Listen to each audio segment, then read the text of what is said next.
प्यारे विद्यार्थियों, अज दे इस क्लास दे विच तुहाडा सारिਆਂ ਦਾ स्वागत है। उम्मीद है तुसी सब पूरी तैयारी नाल इस क्लास विच आए हो।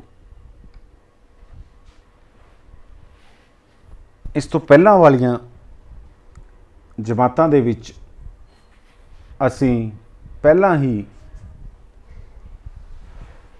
नागरिक शास्त्र के 10वें पाठ लोकतंत्र का अर्थ अते महत्व इन्हां बारे गल कर चुके हाँ। अज का जो ये सैशन है इस पाठ की दोहराई लई है।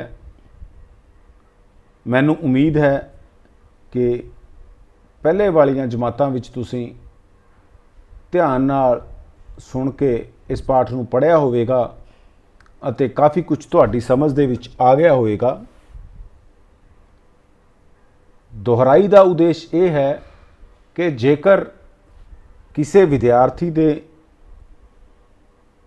दिमाग विच कोई उलझन रह गई है या उसनूं कोई पॉइंट नहीं समझ आया तो अज की इस क्लास दे विच असीं उस पॉइंट नूं क्लीयर कर लवांगे। तो असीं गल कर रहे हाँ लोकतंत्र का अर्थ अते महत्व दी।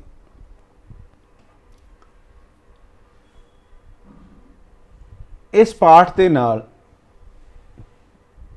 असीं लोकतंत्र नाल संबंधित अपने मनां दे विच पैदा होए कई सवालों के जो जवाब हैं वो हासिल करांगे।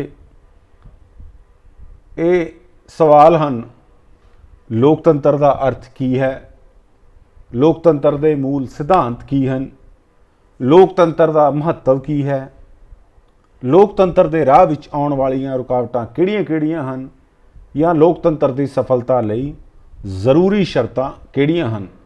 इन्हां सवालों के नाल लोकतंत्र के अर्थ ते महत्व नाल रिलेटेड इन्हां दे नाल संबंधित कोई होर सवाल जे तुहाडे मन दे विच आंदा है तां उह सवाल का उत्तर तुसीं इस जमात दे विच प्राप्त कर सकते हो। सब तो इंपॉर्टेंट सब तो महत्वपूर्ण गल है कि लोकतंत्र का शाब्दिक अर्थ सानू सारिਆਂ ਨੂੰ पता होवे। लोकतंत्र अंग्रेजी भाषा के शब्द डेमोक्रेसी का पंजाबी अनुवाद है। डेमोक्रेसी दो शब्द डैमोस अते क्रेशिया नूं मिल के बनया होया है। डैमोस का अर्थ है लोक अते क्रेशिया का अर्थ है शासन। अर्थात डेमोक्रेसी का की मतलब होया लोकां दा शासन। लोकतंत्र का स्वरूप लोकतंत्री प्रबंध एक अजिहा प्रबंध है जिस विच राजनीतिक शक्ति प्राप्त करने लई लोकां दी स्वतंत्र हिस्सेदारी बहुत जरूरी है। लोकतंत्र दे विच जो जनता है वो सरकार दे उपर नियंत्रण रखती है। इसे करके लोकतंत्र नूं लोकां दा शासन कह दिता जाता है। भावें कि यह एक कल्पना है कि क्योंकि सारे लोगों का जो मत है विचार है वो एक नहीं हो सकता तो लोकतंत्र नूं इसे करके कई बार बहुगिणती का शासन कह दिता जाता है, पर यह भी ठीक नहीं। सो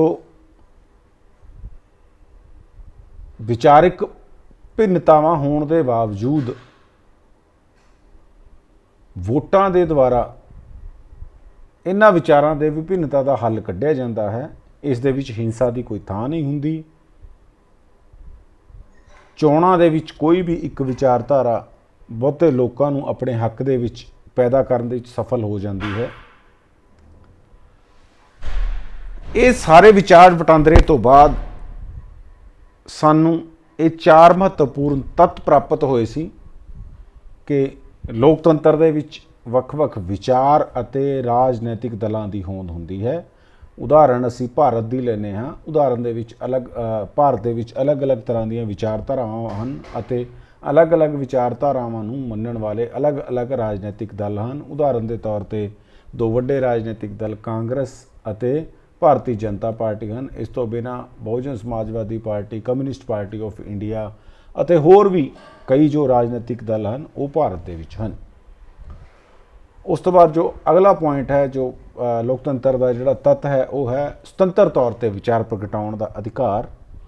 ਲੋਕਤੰਤਰ ਦੇ ਵਿੱਚ ਲੋਕਾਂ ਨੂੰ ਆਪਣੇ ਵਿਚਾਰਾਂ ਨੂੰ ਪ੍ਰਗਟ ਕਰਨ ਦਾ ਅਧਿਕਾਰ ਹੈ। ਇਸ ਤੋਂ ਬਾਅਦ ਤੀਜਾ ਅਤੇ ਸਭ ਤੋਂ ਮਹੱਤਵਪੂਰਨ ਪੁਆਇੰਟ ਸਰਵ ਵਿਆਪਕ ਬਾਲਗ ਮਤ ਅਧਿਕਾਰ। ਸਰਵ ਵਿਆਪਕ ਭਾਵ ਸਾਰਿਆਂ ਦੇ ਵਿੱਚ ਵਿਆਪਤ ਹੋਵੇ, ਸਭ ਨੂੰ ਮਿਲਿਆ ਹੋਵੇ। ਸਾਰੇ ਕੌਣ? ਬਾਲਗ। ਬਾਲਗ ਹੋਣ ਦੇ ਲਈ ਪਹਿਲਾਂ ਵੀ ਦੱਸਿਆ ਸੀ ਤੁਹਾਨੂੰ ਕਿ ਅਲੱਗ-ਅਲੱਗ ਦੇਸ਼ਾਂ ਦੇ ਵਿੱਚ ਅਲੱਗ-ਅਲੱਗ ਉਮਰਾਂ ਹਨ। ਭਾਰਤ ਦੇ ਵਿੱਚ ਬਾਲਗ ਹੋਣ ਦੀ, ਵੋਟ ਪਾਉਣ ਦਾ ਅਧਿਕਾਰ ਮਿਲਣ ਦੀ ਜੋ ਨਿਰਧਾਰਤ ਉਮਰ ਹੈ ਉਹ 18 ਸਾਲ ਹੈ। 18 ਸਾਲ ਦਾ ਹਰ ਇੱਕ ਵਿਅਕਤੀ, ਭਾਵੇਂ ਔਰਤ ਹੈ, ਭਾਵੇਂ ਮਰਦ ਹੈ, ਭਾਵੇਂ ਥਰਡ ਜੈਂਡਰ ਹੈ, ਉਸ ਨੂੰ ਵੋਟ ਪਾਉਣ ਦਾ ਅਧਿਕਾਰ ਮਿਲ ਜਾਂਦਾ ਹੈ। ਇਸ ਤੋਂ ਬਾਅਦ ਅਗਲਾ ਜੋ ਮਹੱਤਵਪੂਰਨ ਤੱਤ ਹੈ ਉਹ ਹੈ ਨਿਯਮਤ ਕਾਲੀਨ ਚੋਣਾਂ। ਇੱਕ ਨਿਸ਼ਚਿਤ ਸਮੇਂ ਤੋਂ ਬਾਅਦ ਹੋਣ ਵਾਲੀ ਇਲੈਕਸ਼ਨ, ਨਿਸ਼ਚਿਤ ਸਮੇਂ ਤੋਂ ਬਾਅਦ ਹੋਣ ਵਾਲੀਆਂ ਚੋਣਾਂ। ਇਹ ਜੋ ਨਿਸ਼ਚਿਤ ਸਮਾਂ ਹੈ ਉਹ ਇਹ ਵੀ ਅਲੱਗ-ਅਲੱਗ ਦੇਸ਼ਾਂ 'ਚ ਅਲੱਗ-ਅਲੱਗ ਹੋ ਸਕਦਾ ਹੈ। ਭਾਰਤ ਦੇ ਵਿੱਚ ਇਹ ਸਮਾਂ 5 ਸਾਲ ਹੈ। 5 ਸਾਲ ਤੋਂ ਬਾਅਦ ਹੀ ਇੱਥੇ ਚੋਣਾਂ ਹੁੰਦੀਆਂ ਹਨ। ਲੋਕਤੰਤਰ ਦੀਆਂ ਅਲੱਗ-ਅਲੱਗ ਪਰਿਭਾਸ਼ਾਵਾਂ ਦੀ ਗੱਲ ਅਸੀਂ ਇਸ ਪਾਠ ਦੇ ਵਿੱਚ ਕੀਤੀ ਹੈ ਤੇ ਇਹਨਾਂ ਪਰਿਭਾਸ਼ਾਵਾਂ ਦੇ ਵਿੱਚ ਸਭ ਤੋਂ ਮਹੱਤਵਪੂਰਨ, ਸਭ ਤੋਂ ਵੱਧ ਪ੍ਰਮਾਣਿਤ ਜੋ ਪਰਿਭਾਸ਼ਾ ਹੈ, ਜੋ ਚੰਗੀ ਸਮਝੀ ਜਾਂਦੀ ਹੈ, ਉਹ ਅਬਰਾਹਮ ਲਿੰਕਨ ਦੀ ਹੈ। ਤੇ ਪਹਿਲੇ ਨੰਬਰ ਤੇ ਅਬਰਾਹਮ ਲਿੰਕਨ ਦੀ ਜੋ ਪਰਿਭਾਸ਼ਾ ਦਿੱਤੀ ਗਈ ਹੈ ਇਹ ਲੋਕਤੰਤਰ ਨੂੰ ਪਰਿਭਾਸ਼ਿਤ ਕਰਦੀ ਹੈ। ਬੜੇ ਸੁੰਦਰ ਸ਼ਬਦ ਹਨ, ਧਿਆਨ ਨਾਲ ਇਸ ਨੂੰ ਸੁਣਨਾ। ਲੋਕਤੰਤਰ ਦੀ ਸਭ ਤੋਂ ਸੁੰਦਰ ਪਰਿਭਾਸ਼ਾ, ਲੋਕਤੰਤਰ ਲੋਕਾਂ ਦੀ, ਲੋਕਾਂ ਲਈ ਤੇ ਲੋਕਾਂ ਰਾਹੀਂ ਚੁਣੀ ਹੋਈ ਸਰਕਾਰ ਹੈ। ਭਾਵ ਜੇ ਅਸੀਂ ਯਾਦ ਕਰ ਲਈਏ ਕਿ ਲੋਕਤੰਤਰ ਕੀ ਹੈ, ਇਹ ਤਿੰਨ ਗੱਲਾਂ ਯਾਦ ਕਰ ਲਈਏ, ਲੋਕਾਂ ਦੀ, ਲੋਕਾਂ ਲਈ, ਲੋਕਾਂ ਦੁਆਰਾ ਚੁਣੀ ਹੋਈ ਸਰਕਾਰ, ਤਾਂ ਲੋਕਤੰਤਰ ਹੈ। ਇਹ ਸੀ ਲੋਕਤੰਤਰ ਦੀ ਇੱਕ ਬਹੁਤ ਹੀ ਮਹੱਤਵਪੂਰਨ ਪਰਿਭਾਸ਼ਾ ਜੋ ਕਿ ਅਮਰੀਕਨ ਪ੍ਰੈਜ਼ੀਡੈਂਟ ਅਬਰਾਹਮ ਲਿੰਕਨ ਦੁਆਰਾ ਦਿੱਤੀ ਗਈ ਸੀ। ਲੋਕਤੰਤਰ ਦੇ ਮੁੱਢਲੇ ਸਿਧਾਂਤ। ਲੋਕਤੰਤਰ ਦੇ ਵਿੱਚ ਸਾਰੇ ਵਿਅਕਤੀਆਂ ਨੂੰ ਵਿਚਾਰ ਪ੍ਰਗਟ ਕਰਨ ਦਾ, ਦੂਸਰੇ ਦੀ ਆਲੋਚਨਾ ਕਰਨ ਦਾ ਅਤੇ ਦੂਸਰਿਆਂ ਤੋਂ ਅਸਹਿਮਤ ਹੋਣ ਦਾ ਅਧਿਕਾਰ ਹੁੰਦਾ ਹੈ। ਇਸ ਦੇ ਵਿੱਚ ਵਿਚਾਰ ਰੱਖਣ ਦੀ ਖੁੱਲ੍ਹ ਹੁੰਦੀ ਹੈ।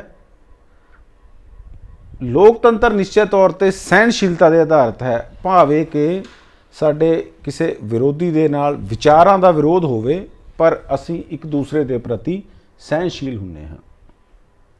ਤੇ ਤੀਸਰਾ ਪੁਆਇੰਟ, ਮਹੱਤਵਪੂਰਨ ਪੁਆਇੰਟ ਹੈ ਸਿਧਾਂਤ ਕਿ ਲੋਕਤੰਤਰ ਦੇ ਵਿੱਚ ਜੋ ਝਗੜਿਆਂ ਦਾ ਹੱਲ ਹੈ ਉਹ ਰਾਸ਼ਟਰੀ ਤੌਰ ਤੇ ਵੀ, ਅੰਤਰਰਾਸ਼ਟਰੀ ਪੱਧਰ ਤੇ ਵੀ ਪ੍ਰੇਰਨਾ ਅਤੇ ਸ਼ਾਂਤੀਪੂਰਨ ਢੰਗਾਂ ਦੇ ਦੁਆਰਾ ਲੱਭਿਆ ਜਾਂਦਾ ਹੈ। ਚੌਥੇ ਪੁਆਇੰਟ ਦੇ ਵਿੱਚ ਇਸ ਨੂੰ ਹੋਰ ਕਲੀਅਰ ਕਰ ਦਿੱਤਾ ਗਿਆ ਹੈ ਕਿ ਜੋ ਲੋਕਤੰਤਰ ਹੈ ਉਹ ਹਿੰਸਾਤਮਕ ਸਾਧਨਾਂ ਦੇ ਵਿਰੁੱਧ ਹੈ। ਭਾਵ ਲੜਾਈ ਲਈ, ਜੰਗ ਲਈ ਲੋਕਤੰਤਰ ਦੇ ਵਿੱਚ ਸਥਾਨ ਨਹੀਂ ਹੈ।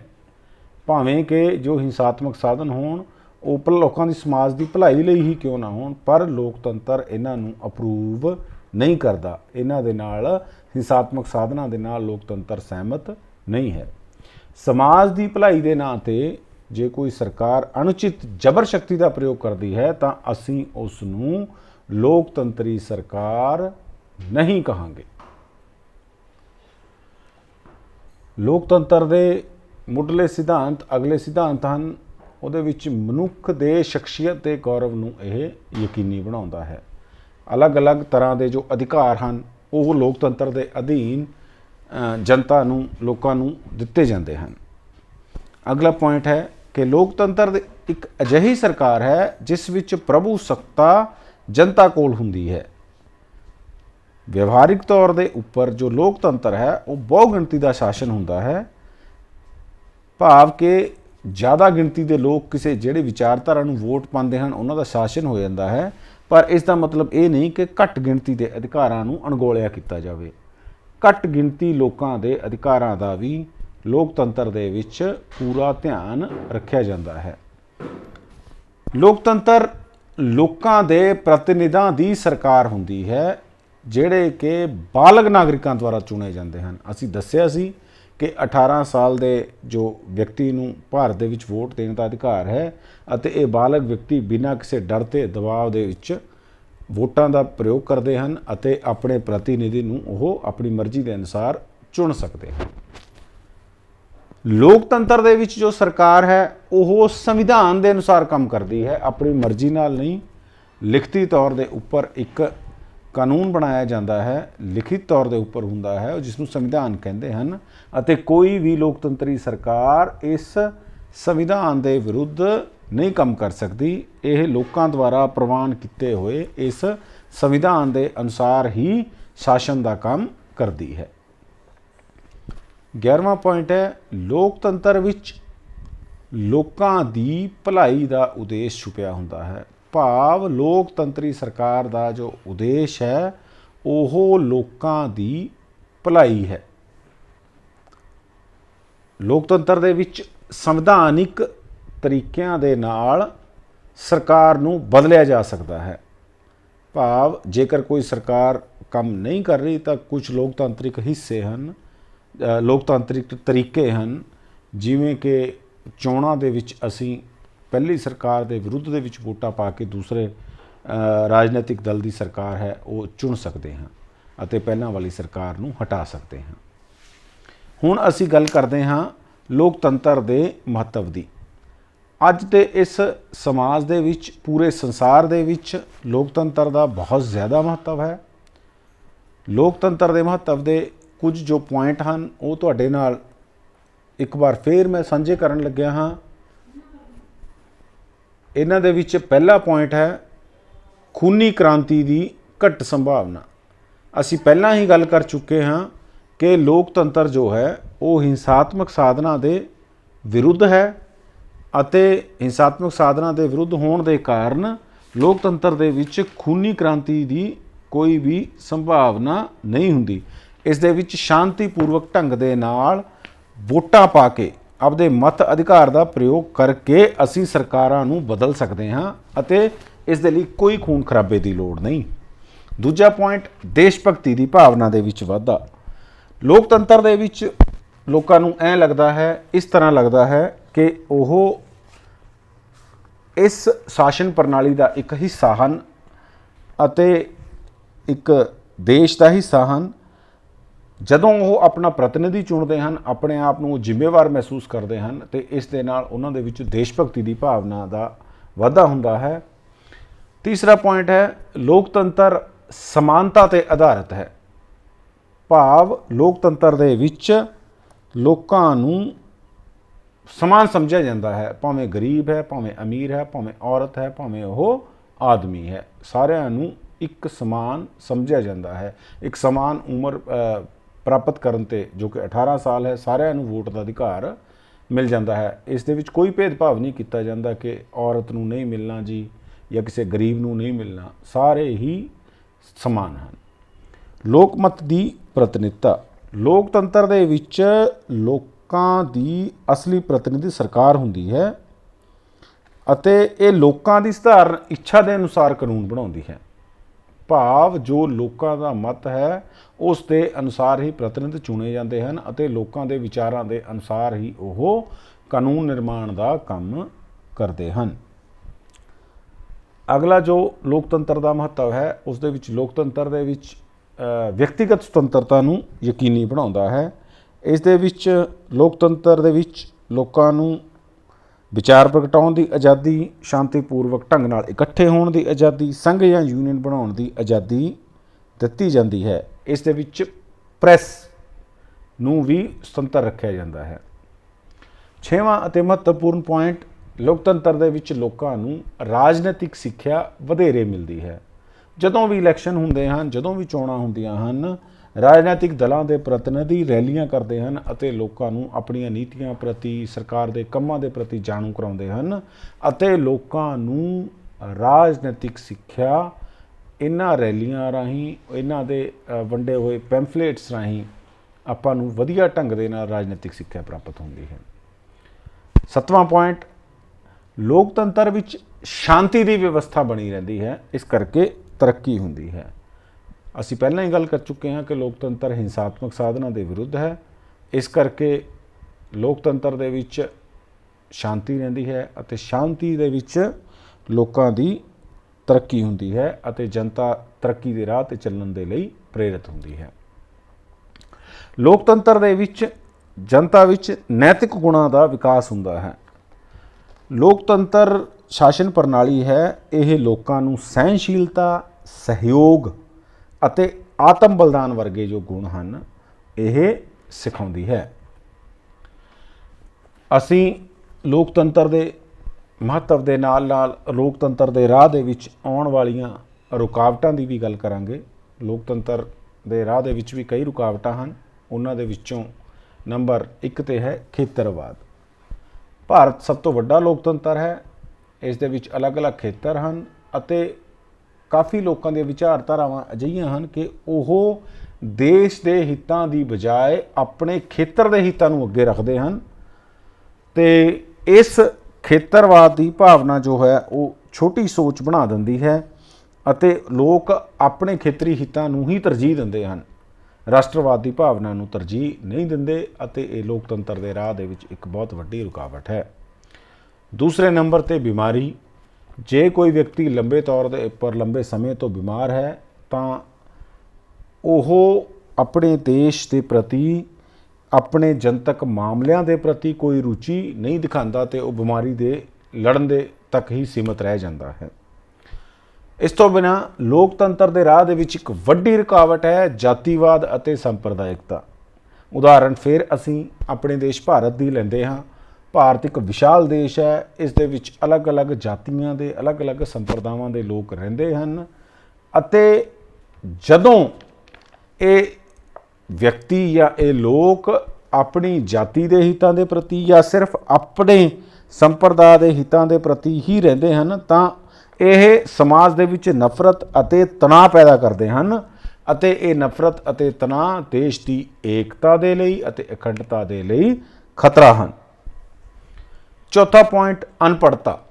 अनपढ़ता भी देश के लई, इस लोकतंत्री शासन प्रणाली के लई एक बहुत वड्डा रुकावट का जिहड़ा काम करती है। जो अनपढ़ व्यक्ति है उस दे विच लोकतंत्री कदरां कीमतां नहीं हुंदियां।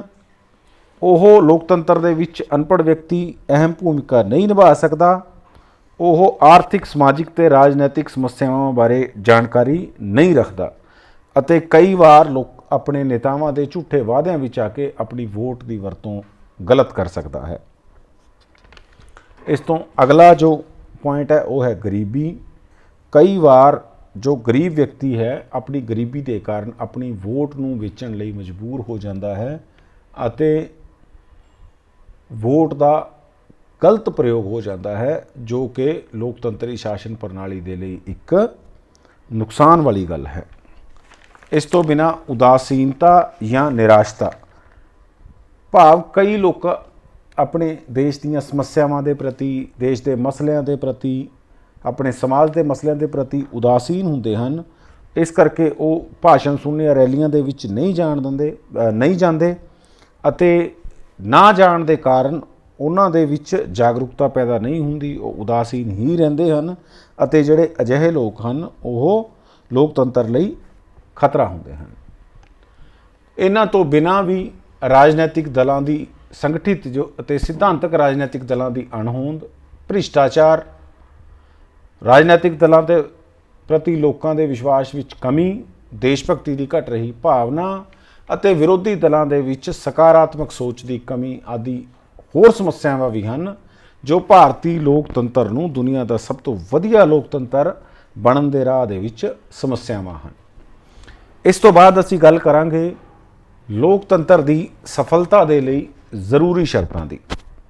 सब तो पहली गल है इहदे विच राजनैतिक आज़ादी। लोकतंत्र नूं सफल बनाउण दे लई लोकां नूं भाषण देण, विचार प्रगटाउण, इकट्ठे होण ते संघ बनाउण दी आज़ादी होनी चाहिदी है। लोकां नूं सरकार दीआं गलत नीतियां दी आलोचना करन दी भी आज़ादी होनी चाहिदी है। जेकर ये राजनैतिक आज़ादी असी लोकां नूं देवांगे तां जो लोकतंत्र है वो ਵਧੇਰੇ सफल होवेगा। आर्थिक समानता, ਜਦੋਂ ਅਸੀਂ ਲੋਕਤੰਤਰ ਦੀਆਂ ਰੁਕਾਵਟਾਂ ਦੀ ਗੱਲ ਕਰ ਰਹੇ ਸੀ ਉਦੋਂ ਅਸੀਂ ਗਰੀਬੀ ਨੂੰ ਲੋਕਤੰਤਰ ਦੇ ਰਾਹ ਦੇ ਵਿੱਚ ਰੁਕਾਵਟ ਮੰਨਿਆ ਸੀ, ਕਿਉਂਕਿ ਜੋ ਗਰੀਬ ਵਿਅਕਤੀ ਹੈ ਉਹ ਕਈ ਵਾਰ ਆਪਣੀ ਗਰੀਬੀ ਦੇ ਕਾਰਨ ਆਪਣੇ ਮਤ ਦਾ ਸਹੀ ਉਪਯੋਗ ਨਹੀਂ ਕਰ ਪਾਉਂਦਾ ਅਤੇ ਆਪਣੀ ਵੋਟ ਨੂੰ ਵੇਚ ਦਿੰਦਾ ਹੈ। ਜੇਕਰ ਅਸੀਂ ਲੋਕਤੰਤਰ ਨੂੰ ਸਫਲ ਬਣਾਉਣਾ ਹੈ ਤਾਂ ਇਹ ਆਰਥਿਕ ਸਮਾਨਤਾ ਤੋਂ ਬਿਨਾਂ ਸੰਭਵ ਨਹੀਂ ਹੋ ਸਕਦਾ। ਜੇ ਵੱਡੇ ਪੱਧਰ ਦੇ ਉੱਪਰ ਆਰਥਿਕ ਅਸਮਾਨਤਾ ਹੋਵੇ ਤਾਂ ਉਹ ਕ੍ਰਾਂਤੀ ਨੂੰ ਜਨਮ ਦਿੰਦੀ ਹੈ। ਭਾਵੇਂ ਕਿ ਅਸੀਂ ਇਹ ਸਮਝਦੇ ਹਾਂ ਕਿ ਪੂਰੇ ਤੌਰ ਤੇ ਉੱਪਰ ਪੂਰੀ ਤਰ੍ਹਾਂ ਦੇ ਨਾਲ ਆਰਥਿਕ ਸਮਾਨਤਾ ਸੰਭਵ ਨਹੀਂ ਹੈ, ਪਰ ਘੱਟੋ ਘੱਟ ਇੱਕ ਵਿਅਕਤੀ ਦੀਆਂ ਜੋ ਮੁੱਢਲੀਆਂ ਜ਼ਰੂਰਤਾਂ ਨੇ ਉਹ ਜ਼ਰੂਰ ਪੂਰੀਆਂ ਹੋਣੀਆਂ ਚਾਹੀਦੀਆਂ ਨੇ। ਜੇਕਰ ਇਹ ਜ਼ਰੂਰਤਾਂ ਪੂਰੀਆਂ ਹੁੰਦੀਆਂ ਨੇ ਤਾਂ ਹੀ ਅਸੀਂ ਲੋਕਤੰਤਰ ਨੂੰ ਸਫਲ ਬਣਾ ਸਕਦੇ ਹਾਂ। ਇਹ ਜ਼ਰੂਰੀ ਹੈ ਕਿ ਲੋਕਤੰਤਰ ਨੂੰ ਜੇ ਸਫਲ ਬਣਾਉਣਾ ਹੈ ਤਾਂ ਇੱਕ ਵਿਅਕਤੀ ਦੁਆਰਾ ਦੂਸਰੇ ਵਿਅਕਤੀ ਦਾ ਸ਼ੋਸ਼ਣ ਨਾ ਹੋਵੇ ਅਤੇ ਦੇਸ਼ ਦੇ ਆਰਥਿਕ ਸਾਧਨਾਂ ਦਾ ਜੋ ਲਾਭ ਹੈ ਉਹ ਸਾਰੇ ਲੋਕਾਂ ਤੱਕ ਦੇ ਵਿੱਚ ਪਹੁੰਚੇ ਅਤੇ ਦੇਸ਼ ਦਾ ਧਨ ਸਿਰਫ ਕੁਝ ਹੱਥਾਂ ਦੇ ਵਿੱਚ ਹੀ ਸੀਮਿਤ ਨਾ ਹੋਵੇ। ਇਸ ਤੋਂ ਬਾਅਦ ਅਗਲਾ ਪੁਆਇੰਟ ਹੈ ਸਮਾਜਿਕ ਸਮਾਨਤਾ। ਸਮਾਜਿਕ ਸਮਾਨਤਾ ਲੋਕਤੰਤਰ ਦੀ ਸਫਲਤਾ ਲਈ ਬਹੁਤ ਜ਼ਰੂਰੀ ਹੈ। ਸਮਾਜ ਦੇ ਵਿੱਚ ਕਈ ਵਰਗ ਹੁੰਦੇ ਹਨ, ਭਾਵ ਵੱਖ-ਵੱਖ ਨਸਲਾਂ ਹੋ ਸਕਦੀਆਂ ਹਨ, ਵੱਖ ਧਰਮ, ਵੱਖ ਲਿੰਗ, ਵੱਖ ਜਨਮ ਜਾਂ ਵੱਖ ਜਾਤੀ ਹੁੰਦੀ ਹੈ, ਪਰ ਇਹਨਾਂ ਦੇ ਆਧਾਰ ਦੇ ਉੱਪਰ ਭਾਵ ਨਸਲ ਦੇ, ਧਰਮ ਦੇ, ਲਿੰਗ ਦੇ, ਜਨਮ ਦੇ ਜਾਂ ਜਾਤੀ ਦੇ ਆਧਾਰ ਦੇ ਉੱਪਰ ਸਮਾਜ ਵਿੱਚ ਕੋਈ ਵੀ ਵਿਤਕਰਾ ਨਹੀਂ ਹੋਣਾ ਚਾਹੀਦਾ। ਲੋਕਤੰਤਰ ਵਿਸ਼ੇਸ਼ ਅਧਿਕਾਰਾਂ ਅਤੇ ਕੁਲੀਨ ਤੰਤਰ ਨੂੰ ਨਸ਼ਟ ਕਰਨ ਦੀ ਮੰਗ ਕਰਦਾ ਹੈ, ਭਾਵ ਕਿ ਸਮਾਜਿਕ ਸਮਾਨਤਾ ਲੋਕਤੰਤਰ ਨੂੰ ਸਫਲ ਬਣਾਉਣ ਲਈ ਇੱਕ ਮੁੱਢਲੀ ਜ਼ਰੂਰਤ ਹੈ, ਇੱਕ ਮੁੱਢਲੀ ਸ਼ਰਤ ਹੈ। ਅਗਲਾ ਪੁਆਇੰਟ ਪੜ੍ਹੇ ਲਿਖੇ ਨਾਗਰਿਕ। ਅਸੀਂ ਸਾਰੇ ਸਮਝ ਸਕਦੇ ਹਾਂ ਕਿ ਜੋ ਪੜ੍ਹੇ ਲਿਖੇ ਨਾਗਰਿਕ ਹਨ, ਪੜ੍ਹੇ ਲਿਖੇ ਲੋਕ ਹਨ, ਉਹ ਲੋਕਤੰਤਰ ਨੂੰ ਸਫਲ ਬਣਾਉਂਦੇ ਹਨ। ਕੇਵਲ ਪੜ੍ਹੇ ਲਿਖੇ ਲੋਕ ਹੀ ਦੇਸ਼ ਦੀਆਂ ਆਰਥਿਕ, ਸਮਾਜਿਕ ਅਤੇ ਰਾਜਨੀਤਿਕ ਸਮੱਸਿਆਵਾਂ ਨੂੰ ਸਮਝ ਸਕਦੇ ਹਨ ਅਤੇ ਉਹਨਾਂ ਨੂੰ ਹੱਲ ਕਰਨ ਵਿੱਚ ਅਹਿਮ ਭੂਮਿਕਾ ਨਿਭਾ ਸਕਦੇ ਹਨ। ਸਿੱਖਿਆ ਲੋਕਾਂ ਦੇ ਮਨਾਂ ਵਿੱਚ ਉਦਾਰਵਾਦੀ ਰੁਚੀਆਂ ਪੈਦਾ ਕਰਦੀ ਹੈ ਅਤੇ ਉਦਾਰਵਾਦੀ ਵਿਚਾਰ ਲੋਕਤੰਤਰ ਦੀ ਸਫਲਤਾ ਦੇ ਲਈ ਬਹੁਤ ਜ਼ਿਆਦਾ ਜ਼ਰੂਰੀ ਹਨ। ਇਸ ਤੋਂ ਬਾਅਦ ਗੱਲ ਕਰਦੇ ਹਾਂ ਅਸੀਂ ਨੈਤਿਕ ਆਚਰਣ ਦੀ। ਉੱਚੇ ਆਚਰਣ ਵਾਲੇ ਲੋਕ ਲੋਕਤੰਤਰ ਨੂੰ ਸਫਲ ਬਣਾਉਂਦੇ ਹਨ। ਜੇਕਰ ਕਿਸੇ ਵੀ ਦੇਸ਼ ਦੇ ਲੋਕ ਰਾਜਨੀਤਿਕ ਨੇਤਾ ਜਾਂ ਸ਼ਾਸਕ ਭ੍ਰਸ਼ਟ ਹਨ ਤਾਂ ਜੋ ਲੋਕਤੰਤਰ ਹੈ ਉਹ ਕਦੇ ਵੀ ਉਸ ਦੇਸ਼ ਦੇ ਵਿੱਚ ਸਫਲ ਨਹੀਂ ਹੋਵੇਗਾ। ਦੇਸ਼ ਦੀ ਸਫਲਤਾ ਦੇ ਲਈ ਲੋਕਾਂ ਦਾ ਜਿਹੜਾ ਉੱਚਾ ਚਰਿੱਤਰ ਜਾਂ ਨੈਤਿਕ ਆਚਰਣ ਉਹ ਬਹੁਤ ਜ਼ਿਆਦਾ ਜ਼ਰੂਰੀ ਹੈ। 6ਵਾਂ ਪੁਆਇੰਟ ਚੇਤਨ ਨਾਗਰਿਕ। ਲੋਕਤੰਤਰ ਨੂੰ ਸਫਲ ਬਣਾਉਣ ਦੇ ਲਈ ਜਾਗਰੂਕ ਅਤੇ ਚੇਤਨ ਨਾਗਰਿਕ ਦਾ ਹੋਣਾ ਵੀ ਜ਼ਰੂਰੀ ਹੈ। ਨਾਗਰਿਕਾਂ ਨੂੰ ਆਪਣੇ ਅਧਿਕਾਰਾਂ ਦੇ ਪ੍ਰਤੀ ਹਮੇਸ਼ਾ ਜਾਗਰੂਕ ਰਹਿਣਾ ਚਾਹੀਦਾ ਹੈ।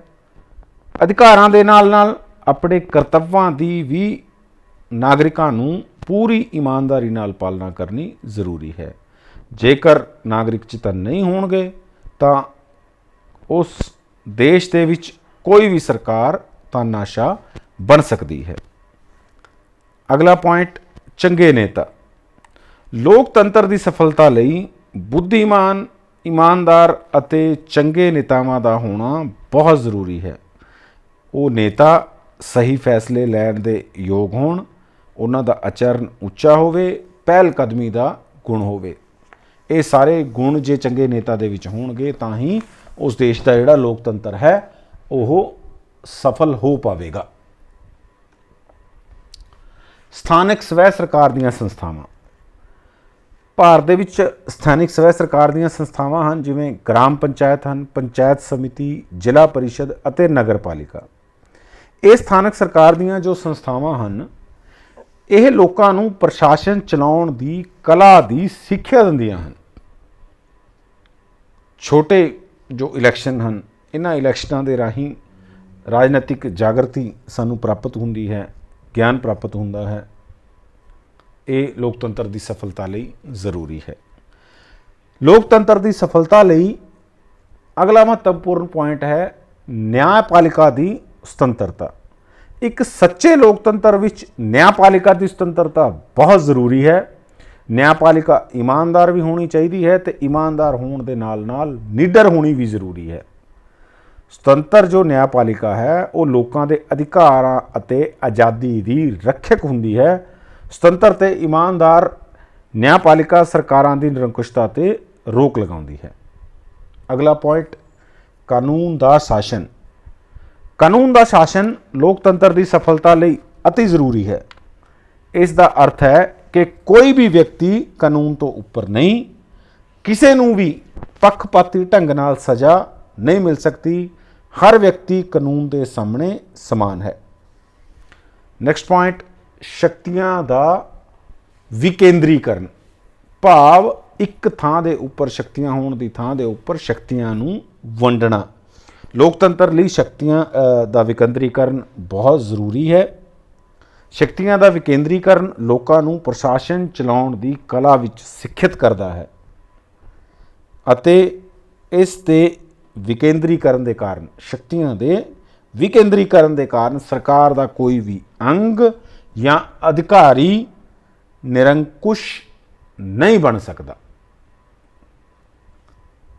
ਅੰਤਿਮ ਪੁਆਇੰਟ ਸਿਧਾਂਤ ਤੇ ਆਧਾਰਿਤ ਸੰਗਠਿਤ ਰਾਜਨੀਤਿਕ ਦਲ। ਲੋਕਤੰਤਰ ਨੂੰ ਸਫਲ ਬਣਾਉਣ ਦੇ ਲਈ ਇਹ ਬਹੁਤ ਹੀ ਜ਼ਰੂਰੀ ਹੈ ਕਿ ਉਸ ਦੇਸ਼ ਦੇ ਵਿੱਚ, ਉਸ ਲੋਕਤੰਤਰ ਦੇ ਵਿੱਚ ਸਿਧਾਂਤਾਂ ਦੇ ਉੱਪਰ ਆਧਾਰਿਤ ਚੰਗੀ ਤਰ੍ਹਾਂ ਨਾਲ ਸੰਗਠਿਤ ਰਾਜਨੀਤਿਕ ਦਲ ਹੋਣ। ਇਹ ਜੋ ਸਿਧਾਂਤ ਤੇ ਆਧਾਰਿਤ ਸੰਗਠਿਤ ਰਾਜਨੀਤਿਕ ਦਲ ਹਨ, ਉਹ ਚੋਣਾਂ ਦੇ ਵਿੱਚ ਨਾਗਰਿਕਾਂ ਨੂੰ ਸਿੱਖਿਆ ਵੀ ਦਿੰਦੇ ਹਨ ਅਤੇ ਜਦੋਂ ਇਹ ਸ਼ਾਸਕ ਦੇ ਤੌਰ ਦੇ ਉੱਪਰ ਕੰਮ ਕਰਦੇ ਹਨ, ਉਸ ਵੇਲੇ ਵੀ ਲੋਕਾਂ ਦੀ ਭਲਾਈ ਕਰਨਾ ਇਹਨਾਂ ਰਾਜਨੀਤਿਕ ਦਲਾਂ ਦਾ ਉਦੇਸ਼ ਹੁੰਦਾ ਹੈ। ਹੁਣ ਅਸੀਂ ਗੱਲ ਕਰਦੇ ਹਾਂ ਲੋਕਤੰਤਰ ਦੀਆਂ ਕਿਸਮਾਂ ਦੀ। ਲੋਕਤੰਤਰ ਦੀਆਂ ਦੋ ਕਿਸਮਾਂ ਹਨ, ਪ੍ਰਤੱਖ ਅਤੇ ਅਪ੍ਰਤੱਖ। ਅੱਜ ਕੱਲ੍ਹ ਬਹੁਤ ਦੇ ਦੇਸ਼ਾਂ ਦੇ ਵਿੱਚ ਅਪ੍ਰਤੱਖ ਲੋਕਤੰਤਰ ਹੀ ਅਪਣਾਇਆ ਗਿਆ ਹੈ। ਅਪ੍ਰਤੱਖ ਲੋਕਤੰਤਰ ਨੂੰ ਪ੍ਰਤੀਨਿਧੀ ਲੋਕਤੰਤਰ ਵੀ ਕਹਿੰਦੇ ਹਨ, ਕਿਉਂਕਿ ਇਸ ਵਿੱਚ ਜਨਤਾ ਅਪ੍ਰਤੱਖ ਚੋਣ ਢੰਗ ਨਾਲ ਆਪਣੇ ਪ੍ਰਤੀਨਿਧੀ ਚੁਣਦੀ ਹੈ। ਇਹ ਪ੍ਰਤੀਨਿਧੀ ਸ਼ਾਸਨ ਚਲਾਉਂਦੇ ਹਨ। ਪ੍ਰਤੱਖ ਲੋਕਤੰਤਰ ਦੇ ਵਿੱਚ ਜਨਤਾ ਖੁਦ ਪ੍ਰਸ਼ਾਸਨ ਦੇ ਕੰਮਾਂ ਵਿੱਚ ਹਿੱਸਾ ਲੈਂਦੀ ਹੈ। ਪਰ ਜੋ ਪ੍ਰਤੱਖ ਲੋਕਤੰਤਰ ਹੈ ਉਹ ਅੱਜ ਦੇ ਸਮੇਂ ਵਿੱਚ ਸੰਭਵ ਨਹੀਂ ਹੈ। ਸਿੱਧਾ ਜਾਂ ਪ੍ਰਤੱਖ ਲੋਕਤੰਤਰ ਉਦੋਂ ਹੀ ਸੰਭਵ ਸੀ ਜਦੋਂ ਰਾਜਾਂ ਦੀ ਆਬਾਦੀ ਹਜ਼ਾਰਾਂ ਵਿੱਚ ਸੀ ਅਤੇ ਛੋਟੇ ਛੋਟੇ ਰਾਜ ਹੁੰਦੇ ਸਨ, ਜਿਵੇਂ ਯੂਨਾਨ ਦੇ ਨਗਰ ਰਾਜ। ਅੱਜ ਕੱਲ੍ਹ ਦੇਸ਼ਾਂ ਦੀ ਜੋ ਆਬਾਦੀ ਹੈ ਉਹ ਬਹੁਤ ਵਿਸ਼ਾਲ ਹੈ ਅਤੇ ਇਸ ਵਿਸ਼ਾਲ ਆਬਾਦੀ ਦੇ ਨਾਲ, ਵਿਸ਼ਾਲ ਜਨਸੰਖਿਆ ਦੇ ਨਾਲ ਪ੍ਰਤੱਖ ਲੋਕਤੰਤਰ ਨੂੰ ਨਿਭਾਉਣਾ ਬਹੁਤ ਔਖਾ ਹੈ। ਇਸ ਦੇ ਨਾਲ ਹੀ ਅੱਜ ਦੀ ਇਸ ਜਮਾਤ ਦੀ ਸਮਾਪਤੀ ਹੁੰਦੀ ਹੈ। ਉਮੀਦ ਹੈ ਕਿ ਸਾਰੇ ਹੀ ਵਿਦਿਆਰਥੀਆਂ ਨੇ ਬਹੁਤ ਧਿਆਨ ਦੇ ਨਾਲ ਇਸ ਨੂੰ ਸੁਣਿਆ ਹੋਵੇਗਾ ਅਤੇ ਉਹਨਾਂ ਨੂੰ ਆਪਣੇ ਪ੍ਰਸ਼ਨਾਂ ਦੇ ਉੱਤਰ ਮਿਲ ਗਏ ਹੋਣਗੇ। ਬਹੁਤ ਬਹੁਤ ਧੰਨਵਾਦ।